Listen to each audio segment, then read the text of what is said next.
Hi, everybody. Before we get to another great interview, the Two Opinionated podcast could really use your help. And it's easy, it's free. IMDb, which is the entertainment database, imdb.com, named us a top 100 podcast. We came in at number 82. That's a big deal because there's 15 million podcasts and growing. So to be named to anybody's top 100 list, pretty big deal for us. And the way you can help is to go to imdb.com, look up the Two Opinionated podcast, and that's it. Just bringing our page up. That traffic really helps us out. Our YouTube channel is MeisterCon Pod. All we ask is that you subscribe. It's also free, but that really helps us to attract these amazing guests that we keep bringing on the program. And that's it. Two easy ways for you to support us, and we would really appreciate the help. Now let's get to that interview. Hi, everybody. Welcome to another edition of Two Opinionated. I'm so excited today. I've got author Patrick Bell with me. So welcome, Patrick. Hi, Michael. How's it going today? Thank you for having me on. I'm so excited to talk with you. I think the book is very very interesting and a little Thank scary, you. but we'll get into that. But let's start with you. Give us a little bit of your background. What is it that you do, and when did you start writing? Sure. So, to just give you a quick, background, I was raised Catholic. Yeah. And I remember from a very, very earliest age, for whatever reason, I was just drawn to all things mysterious. And when I say all things mysterious, I'm talking about like Bigfoot, the Loch Ness Monster, UFOs, like the lives of the You sound saints. like my people. Yeah, like I mean, all of that stuff, like ghost stories, stories about hauntings, Yep. all of that stuff just interested me from like the very earliest age. And I remember because my mom had been really into Medjugorje. I don't know if you know what Medjugorje is. It's a No, place what is that? over in Bosnia, where the Virgin Mary has been supposedly appearing. The Vatican Oh, hasn't ruled yeah. on it yet. But my mom had been really into that. And so she, was very Catholic herself. And so she kind of was into the same thing. And I remember she would always watch, I don't know if you remember the old show Unsolved Mysteries Oh, with of Robert course. Stack. Of I course. mean, so I would watch that with her from like the very earliest age. And I just got interested in it, that when I got into high school at about age 14, unfortunately, I got involved in a really bad crowd of friends, went down the wrong road as far as Happens to a drugs lot go, of stuff us. like that. Yep. It happens, got into some trouble, made some bad decisions. But then I was about 22 or 20. I believe I was about 23 when Yeah. I had kind of my first conversion experience. And there was three kind of experiences. The first one, I was watching one of the original docudramas about true cases of hauntings is a show called A Haunting, which Yep. still airs on the Discovery Channel. Yeah, And I've her and I seen were that one. watching I've seen this. that one. Yep. So some of those episodes can be really scary. And I remember watching one of those episodes with her and just being terrified because, in the show, they portray this demon that's haunting this house. And I remember that just terrified me. And so I don't know if it was the show, but then a couple nights later, and at this time I was living with my parents, I was sleeping in their basement. I had an experience in their basement where I was woken up in the middle of the night. And I saw a demonic entity like over my bed, and it just absolutely, I mean, terrified me. I know it wasn't a dream. I'm sure you've heard of people talk about sleep paralysis and stuff Yeah. like that. The thing that I saw was horrific, and so basically, before then, I had completely fallen away from, the faith that I had been brought up in. But Sure. when that happened to me, it just terrified me so much that literally the next day I went running to the nearest Catholic church to talk to a priest because I was scared. Like, holy man, did that really? I wanted to find out more about what I had seen. What the church teaches about the spirit world and stuff like that. And so that was kind of the second experience. And so those two experiences are really what got me on the road to starting to study demonology, because the priest that I had talked to that day, who's actually now a bishop in the Milwaukee area. He had kind of given me a prayer card to Saint Michael the Archangel, and I had started praying to Saint Michael, and he gave me the titles of several books. One of which was Malachi Martin's Hostage to the Devil. The other of which was The Demonologist, which is a classic book Yep. written by Ed and Lorraine Warren. And so that was kind of like my intro to the whole subject. Now, later on, like a year, 2 years after I had had those experiences, I had another experience where I actually encountered a possessed person, and I've kind of talked about this before, where I had an experience with a guy, and I was talking to him, and his eyes kind of temporarily turned black, and this was a gentleman who was just, I don't know if you've ever met somebody who's just so filled with hatred, and just like their whole aura is just corrosive, like everything that Unfortunately, comes I out of their have. mouth Yeah. is just negative. Yeah, so this guy was kind of a guy like that. He was a white supremacist, and he was just so full of hatred. And I mean, and I don't even know why I was talking to this guy, but yeah, and I had an experience where, his eyes temporarily turned black. And so now, after I did all the research for my book, I, kind of now believe that that guy was possessed, because I found out later on that that's a somewhat of a common phenomenon in the cases of possession that I kind of deal with in my book. Ted Bundy being a very specific example. There would be times where there would be journalists or psychiatrists that would go up into the Florida prison system to interview Ted Bundy. Stephen Michaud and Hugh Ainsworth are two, I believe their names are, and they would talk about how they'd be interviewing Ted, and Ted Bundy had like naturally very bright blue eyes, but Right. when Ted Bundy would start to talk about the murders and himself committing the murders, apparently his eyes would literally change from blue to black. And these aren't just Terrifying. like people, these are people with real backgrounds, psychiatrists, journalists who have, put their reputations at stake. Ainsworth, they wrote a book about Ted Bundy. They did a documentary on him. I forget the name of it, but I reference it in my book. Um, and so yeah, that's a common phenomenon. So that's kind of how I got into it. Now, when I started writing, um, I decided to write a book about this topic because as I had started studying demonology, and the years had gone by, and I had read all these books and all these books, and one of the topics that I had come across was this topic of perfect possession, which theologically, perfect possession is like the most serious form of possession. Yeah. And Explain I the remember, difference between that and just like regular demonic possession. sure. Well, when you say regular demonic possession, kind of what you mean would be considered what would be called partial or sometimes full possession. Now, those cases are largely characterized by all of the bizarre phenomenon that you normally associate Right. with cases of possession. So the head spinning and the green slime flying and the levitations and all of that stuff that you see in the movies or read about in books, all of the bizarre phenomena.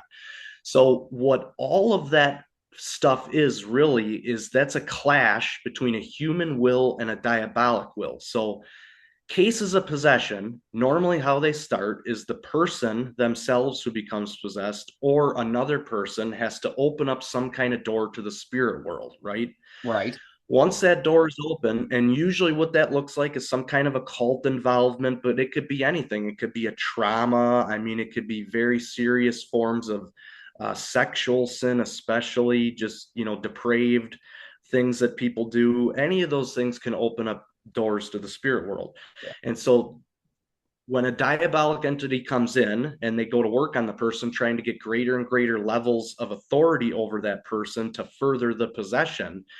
Now, at some point along the line of the human demonic relationship, and by the way, that's how possession has actually been defined by several exorcists, is actually it's a relationship between a human being and a diabolic entity, right? The cases of possession, the regular cases that you just referenced, at some point along the human demonic relationship, the person realizes that they're in trouble, right? And they realize that they're being put under greater and greater levels of slavery from this extra paranormal force that's enslaving them. And so they kind of put the brakes up and say, hold on, I don't want this. And actually, that is the thing that causes all the bizarre phenomena, which in itself, all those bizarre phenomena are actually a cry for help, because that's normally how the case gets noticed for what it is. And that's normally how the people end Because up they're getting help. fighting it, I'm guessing, right?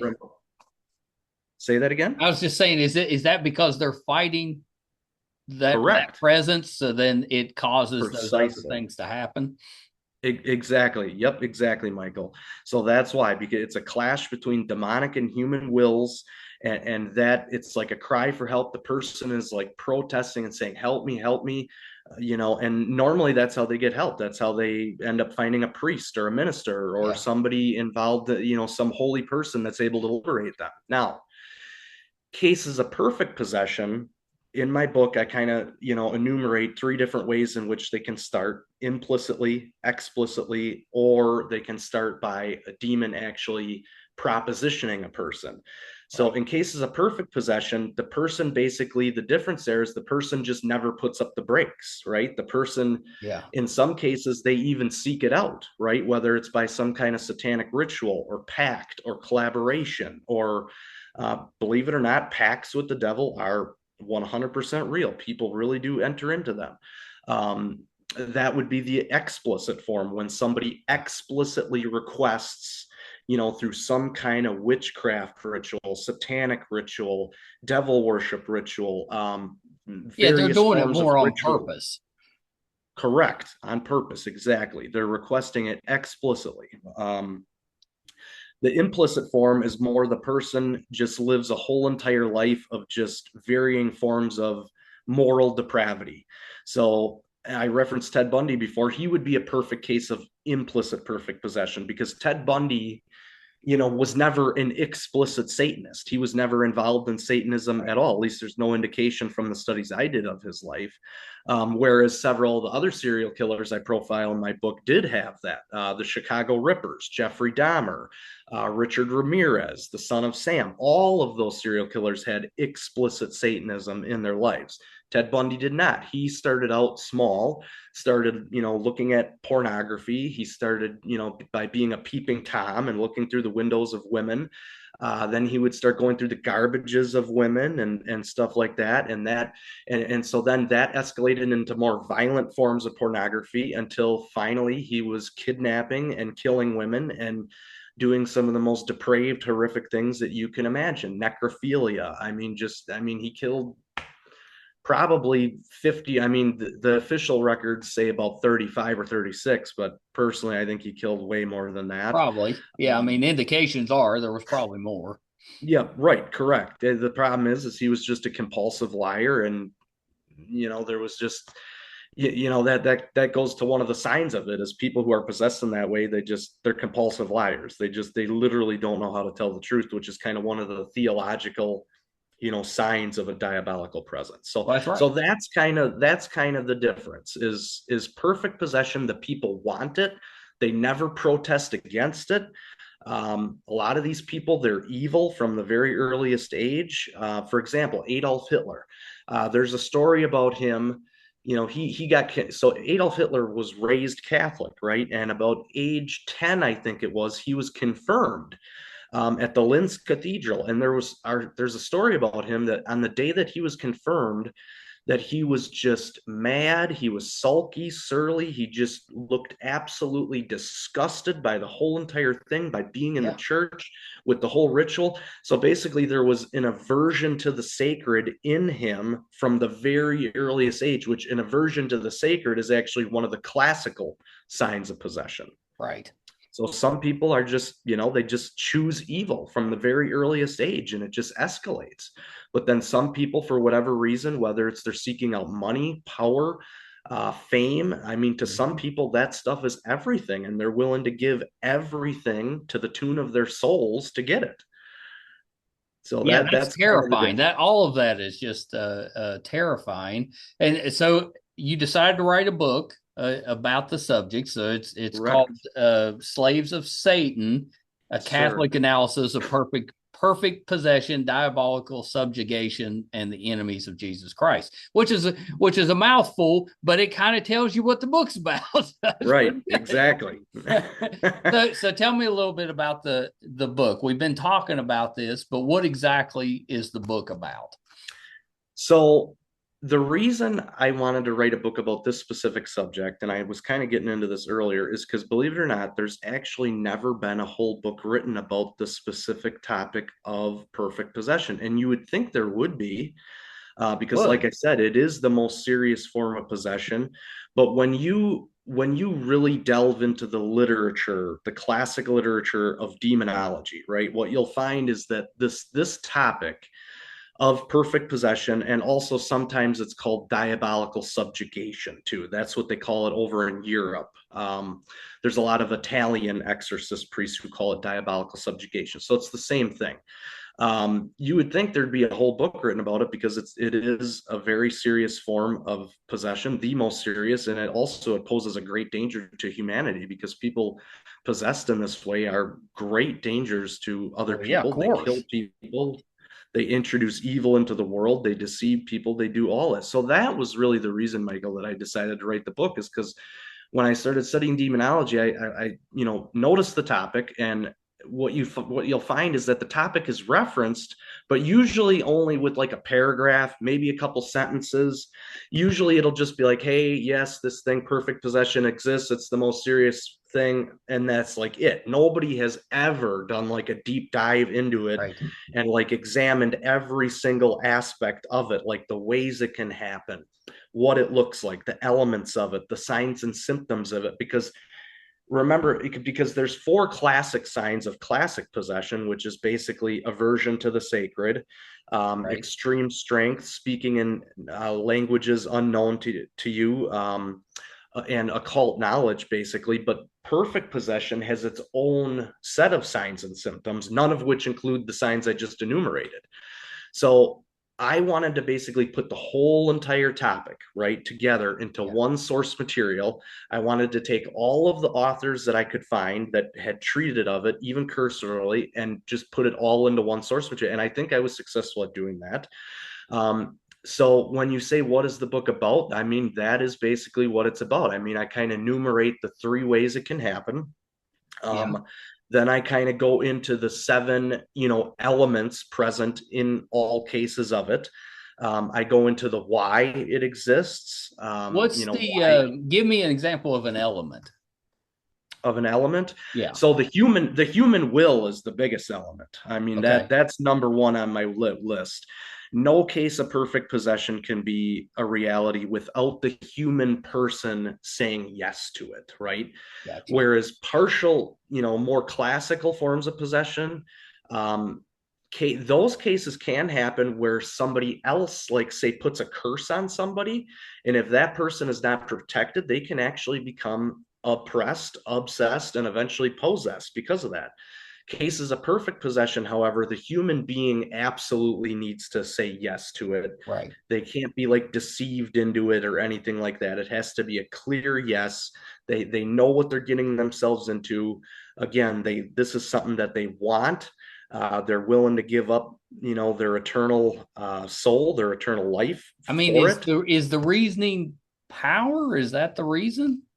In some cases, Yeah. yep. In some cases, I suspect there's. I mean, and I kind of enumerate some of them. Power is one of them. Fame, like I said, to some people, power. I mean, power can be quite intoxicating. I Sure. mean, Yeah. Sure. more so than money. And so yeah, to some people, power and fame and the adoration and being adored by other people, Yeah. that is just everything to them. They don't care about anything else but that. And sometimes by, whether it's entering into some kind of pact, a collaboration, some kind of consecration to Satan in the form Right. of, whatever it is, sometimes they're able to get some stuff like that in return. Not in all cases, but in a lot of cases. And that's kind of, that's one of the sections in my book, is I enumerate the international occult elite and some of these very elite people on the world stage that have kind of you kind of see like glimpses of it out there in the world stage. Yeah. You know, Yeah. the Well, I mean, are you comfortable giving us an example of one of those? Yeah, so like how about the opening of the tunnel? And so there was like the opening ceremony of the longest tunnel in Switzerland. I don't know if you heard about that, but Yeah. I think it's called the Gotthard Tunnel. At the opening ceremonies of that, which were attended by the German all of the heads of state of Europe, basically. Yeah. That opening ceremony, if you watch a video of that, is explicitly satanic, right? Really? And yes, I swear to God. I mean, look. I mean, watch a video of it. Yeah. Just you. All you have to do is YouTube opening tunnel ceremony, Baphomet worship, and you'll see goats and all of the satanic symbolism presided over by all of the European heads of state. Right.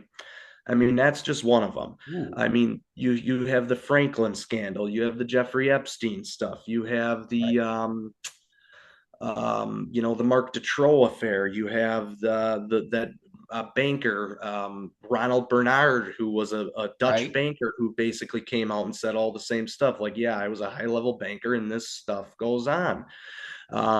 So Well, that's you're just getting into the secret society type of stuff there. kind of, Yeah. kind I of. mean and we all hear about that stuff, and there's so many movies and stuff that but I think the majority kind of take that as that's fiction.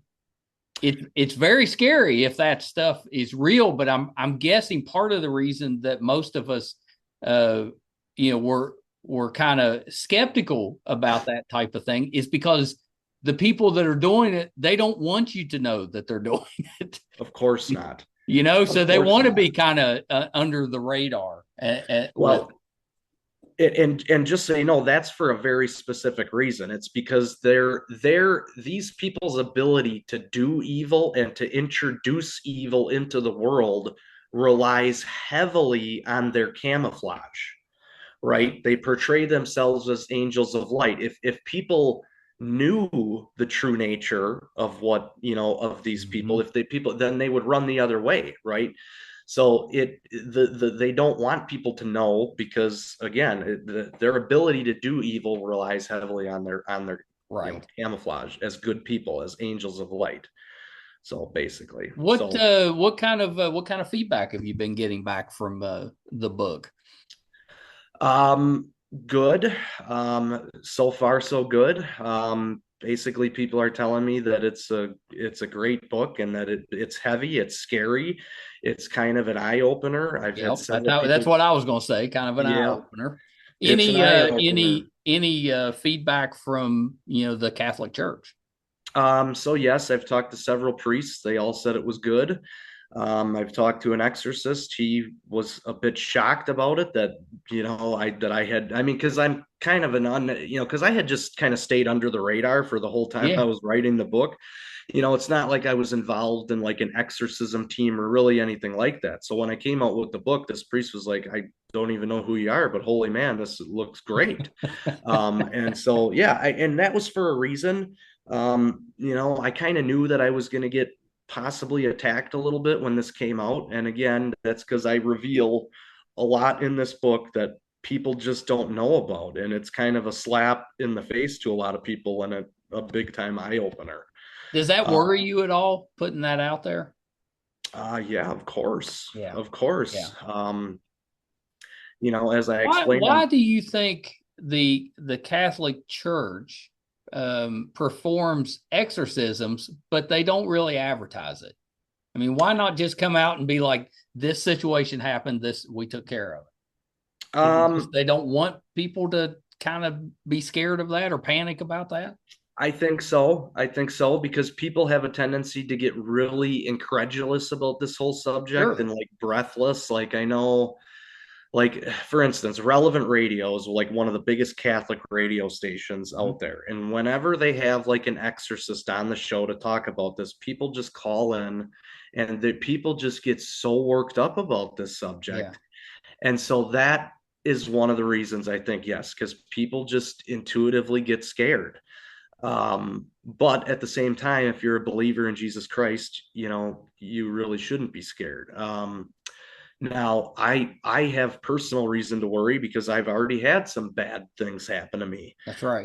before the book came out and after. So, my Well, apartment. let me ask you about that. So you talked about you had an experience with someone floating above the bed or a presence floating above the Mhm. bed. Could you make out features, or was it just Oh yeah, more of a, absolutely, yeah, what absolutely. did it look demonic, or what did it look like? 100%. It was Yeah. just a twisted, perverted, ugly thing with green skin and horns and yellow eyes that basically looked like a cat. I'm not sure So, I would have survived that.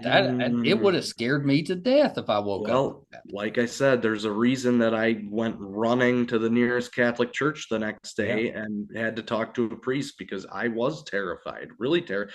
And I can tell you that without a doubt, that one experience changed my whole entire life. Because before then, before I had that experience, I didn't want anything to do with the Catholic faith anymore. I had Right. totally fallen away.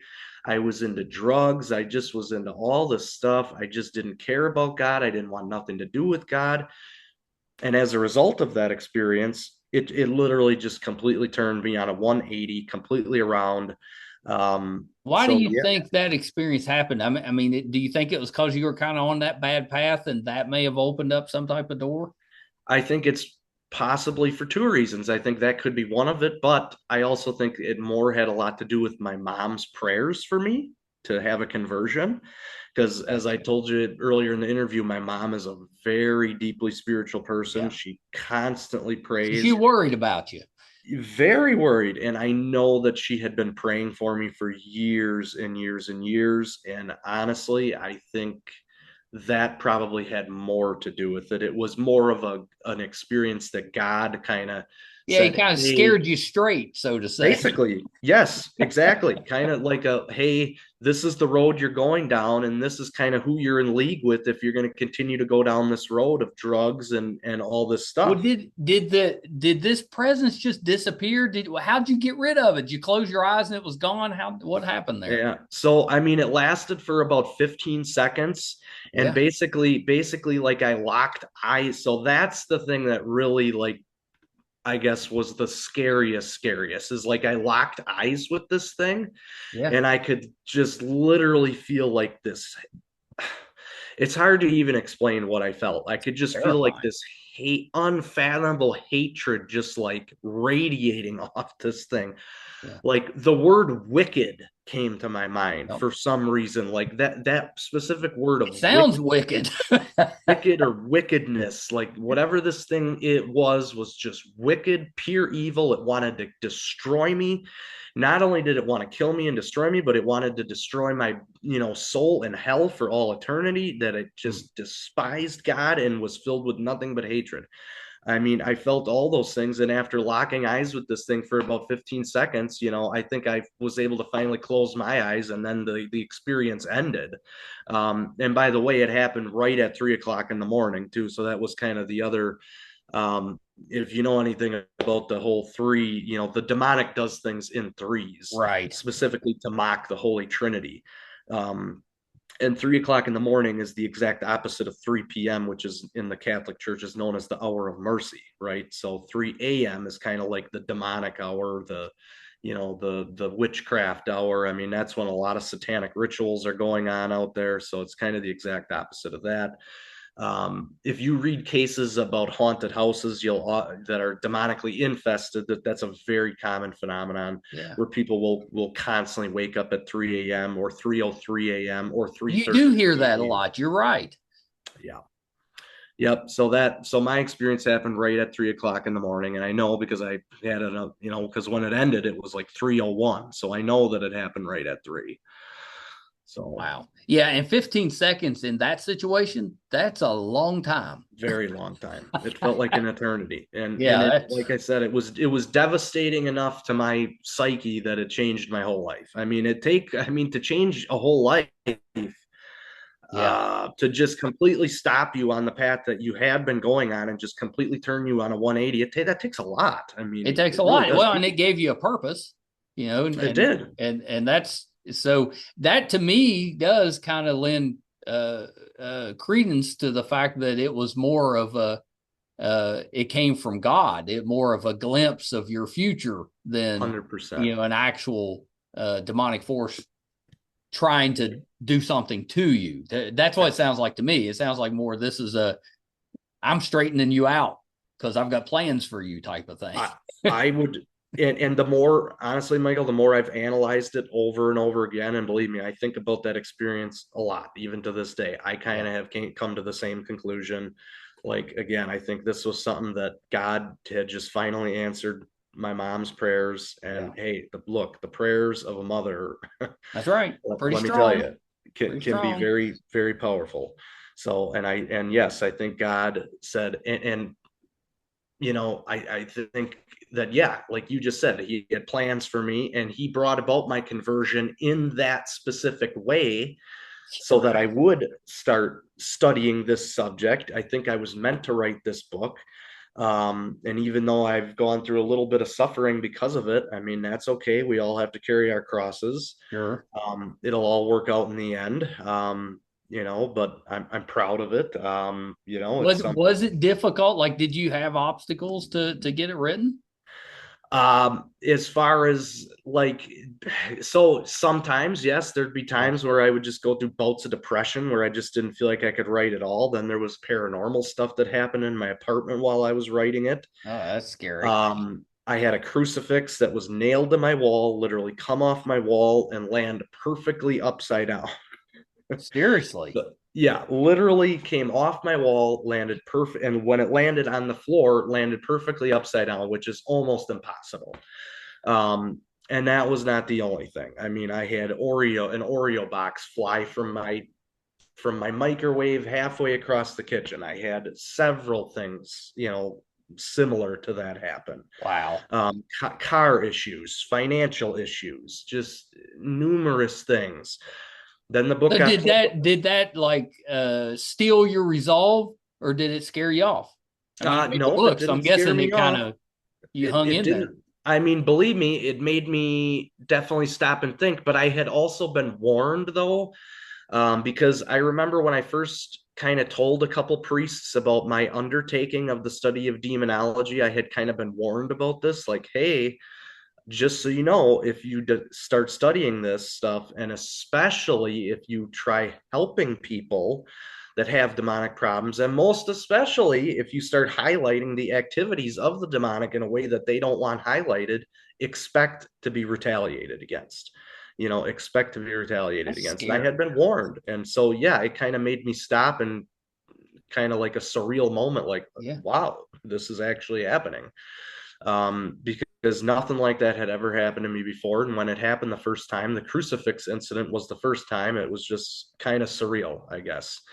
So besides, the encounter with the entity that I had many years earlier, but Yeah. that was like when I was 23, I'm 38 now. So, Yeah, that's so scary though. The whole situation and that whole where you're the sleep paralysis type of thing, that is terrifying. I think yeah, all of us would agree that we do not want to go through that. no, you don't. And all I can say is, there are things you can use to protect yourself. I mean, I sprinkle every night before I go to bed, I sprinkle a little bit of holy water around my bed. I mean, so there are things you can do to protect yourself. I mean, and I have to take those precautions now. Whereas maybe before I was maybe a little bit lax on some of those. So so I'm kind of live up near the Green Bay area, Yeah. and there's a church up there. It's called the Shrine of Our Lady of Good Help. Okay. And this shrine is actually the only approved Marian apparition site in the whole entire US. So there was a nun back in the 1800s who the Virgin Mary actually appeared to back in the 1800s. This was like right before the major Peshtigo fire, if you've ever heard of the Peshtigo fire that Sure. just wiped out um, and so the mother of Christ appeared to this nun, and this has kind of been like a miraculous sight ever since, because when the Peshtigo fire was raging, it kind of went right up to this church and then kind of miraculously went like around it, and there's been healings there. And the Bishop of Green Bay, Bishop David Ricken, actually as the bishop, he has like an authority to approve it and say, yes, this was a real supernatural event that happened back in 18 whatever. So I go up to that shrine all the time, right? And go to mass, confession. I get holy water up there, holy blessed oil that are the fathers of mercy are the priests who, staff the shrine up there. They bless all this stuff. There are special blessings in the Catholic Church where these items are actually exorcised and blessed. So, and I use all Right. those items. So I have to protect myself. The only, thing that can protect you against the demonic is something of an opposite and greater power, which the only thing that I know of is the divine, the That's God, right. That's right. Jesus Christ himself, the holy. So, and that's what you have to do. So, What's um, the what's your plan going forward now that you've got the book out, or what will you write more on the subject, or are you going in a different direction? boy, that's a good question. The thing is I was kind of reflecting the other day and I kind of realized, and with some of these interviews I have done too, I kind of have realized, like, this book could have been like, this book is 448 pages. It could have been about 1,000 pages. Sure. There's just so much there. With like, I just could not include all of the information, that was available to me on certain people I wanted to include in there. I had to stop it at somewhere. So there is a chance that I might come out with a second volume. However, I am working on another book as well related to the whole UFO topic. Ooh. Obviously, that's been in the news Be and how. interested in that, yeah. Yep. Well, I'm specifically how that relates to demonology, right? Because that's really my expertise is religious demonology. So that's Sure. kind of what I'm an expert in. And so, and I became an expert in that first. And then I can tell you that when I started studying the whole UFO topic and started reading about that, I'll tell you what, especially in some of the cases of alien abductions, there are so many red flags that pop up that I kind of just, oh, like, hey, that sounds familiar from this 16th century case of possession in France, or oh, this sounds Right. familiar from this, infestation case in Pittsburgh from the 90s or whatever. I mean, I really think that That's there's kind an of element. scary if the actual, sightings, the abductions that people say they're going through are more demonic than extraterrestrial. I think that's scary. Neither one sounds good, but Right. Well, there's just a lot of elements to it that are just really have a diabolic phenomenology to them, I guess, yeah. really. Just the terror that people go through, the looking into the black eyes of the creatures and just feeling these black eyes just bore through their souls. I mean, that. And look, when you really, really do a deep dive into the whole UFO thing, what you'll find is that some of the some of the biggest names in ufology, including Jacques Vallée and others, have basically, after all of their years of research, have basically come to the conclusion that this is like more of a interdimensional, this has much more of an interdimensional or spiritual aspect to it rather than like a nuts and bolts UFO, Right. like actual craft. Like when you really go into it, it has so much more in common with the spiritual than it does with the material, I guess. Yeah, that's so So, and interesting.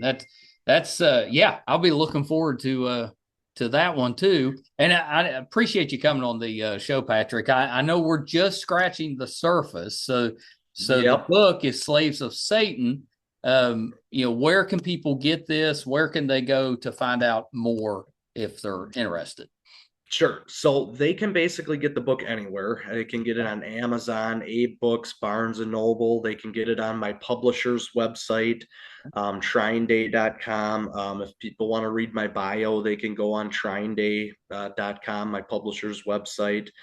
I started my own YouTube channel called the Catholic Demonology and Spiritual Oh, Warfare okay. Podcast. Yeah. That's kind of brand new. It's something I'm working on. So that's kind of where they can basically get it anywhere. I mean, it's available in paperback form and digital form. So literally all they got to do is Google it and it's for sale on every single. Yeah, it Uh, came up real easy. I just put the yep. name in and it came up all over the place. So Right. yeah. Right. Which is So kind there. of exciting. If you're gonna write a book, it's pretty good. Yeah, and I kind of wasn't sure about it, to be honest with you, Michael, because it is a heavy topic. I know it is scary, so I was kind of a little bit like, boy, are people real? Like, how are people going to react to this? I don't know, but so far the reaction has been good. I mean, it's been like, wow, you really did your It's awesome. research. It's scary, but it's something we should know about, and it is something that people should know about. That's the whole reason I wrote the book, is people need to know what's out there. Yeah. People need to know Well, you what's can't going fight on. against something if you don't know about it. Exactly, exactly. And like I said, I mean, you do catch glimpses of it. I mean, the whole Jeffrey Epstein thing, kind of caught a glimpse of it there. Just recently with P. Diddy, you kind of catch a glimpse of some Yeah. of the depravity going on in Hollywood. I mean, I have a whole section on Hollywood in my book.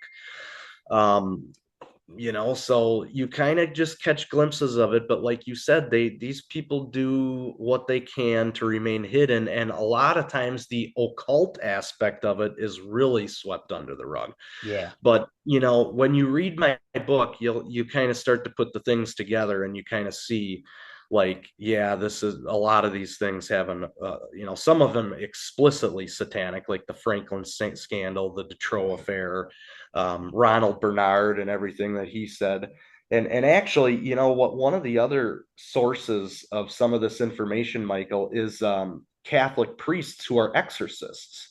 So they are the ones who are like in the position to know, if you will, because they're the ones who help people when people try to get out, because really what these are is these are cults and stuff like that. Some of these are like really high. I don't know if you've ever seen the movie Eyes Wide Shut. Oh, of So it course. Yeah. Yeah, so actually, that movie was actually referenced several times by a priest that in my book I call him Father M.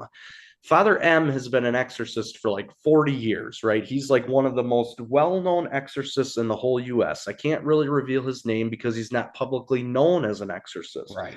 But he's been doing it forever, and he kind of and he, by the way, he was the exorcist of the Archdiocese of New York Oh, for a while. And I'm looking real quick for a quote that he kind of came out and said at the Mundelein conference, because there's this conference every year down in Mundelein, Illinois. It's called the Exorcism and Deliverance Conference. And okay. this is basically a group of exorcists and others. Here it is right here. They that get together and kind of share info on all this stuff. And so this guy has actually helped people who have come out of these cults and stuff like that. So if I could close with something, I'll just close with this quote that he said. And again, this is a priest. Again, he's been an exorcist for 40 years. He works in the Vatican on a commission. He's a Yeah. professor at Georgetown. I mean, this guy is highly educated. And at the Mundelein conference in 2010, this is what he said. He said, and then I would say this: there is another class of person who becomes possessed and gets themselves involved in very formal covens, very high end social covens. They don't enter these covens because of psychological or personal distress. They enter them as a form of social self promotion. They enter them because they hold public office, because they are ordained ministers, they are professors, medical doctors, teachers, and pillars of society. They enter them because of other motives and reasons. Not to say that once in them, they don't experience damage or warping or difficulties, but their kinds of possessions and what they are interested in, the power and the network and the gain that they get from these things, they are of a different class of person. They are the most frightening people that I have ever met, because as theologians divide up stages of possession, there is this final thing called perfect possession. It is when the individual wills fully and completely some kind of contract with a demonic being, and they do not resist it. They consent to it. It is rare, but there you have it, and they become highly destructive in society. Almost a kind of insidious, hard to put your finger on, but whatever that guy does, something's up there. These people have high positions in our society. Priests find themselves involved in covens. Priests find themselves murderers. Priests find themselves sacrificing live human beings and so forth. Businessmen, pillars of society, attorneys, law enforcement. There is a high-end coven structure in the United States that does this, and something to be very careful about. So Yeah, that's all terrifying. That's terrifying. Yeah. So the book, Slaves of Satan, a Catholic analysis of perfect possession, diabolical subjugation, and the enemies of Jesus Christ, available now. Everybody should go out there and get their copy. Especially, I grew up Baptist, but Okay. the Baptists also believe in possession and 100%. the demonic forces, all of that stuff. Yep. So I find Absolutely. it very interesting, but also very terrifying. But something I think that the more that we know about it, the more that we're able to fight against it. So, kudos on making the book. I know it had to be difficult to do, but I'm sure the good coming out of it is going to be terrific. So appreciate you coming on the show, Patrick. Yep. And Michael, I really appreciate you having me on, and I really appreciate you having me on to talk about it. So it was a lot of fun, and maybe we can get back again, because like you said, we just kind of scratched the surface. Yeah, I hope we can do a part 2. Maybe when the new book comes out, we can delve into it a little bit more. But yeah, anytime, just holler at me. This has been terrific. All right. Yeah. Sounds good, Michael. Thanks again. Have a great day. Oh, you too, sir. You too. Hold on one. Hope you enjoyed that one. Occasionally, we definitely dive into occult type of subjects. Difficult, scary. I think this book by Patrick, Slaves of Satan, worth your time. It's well written.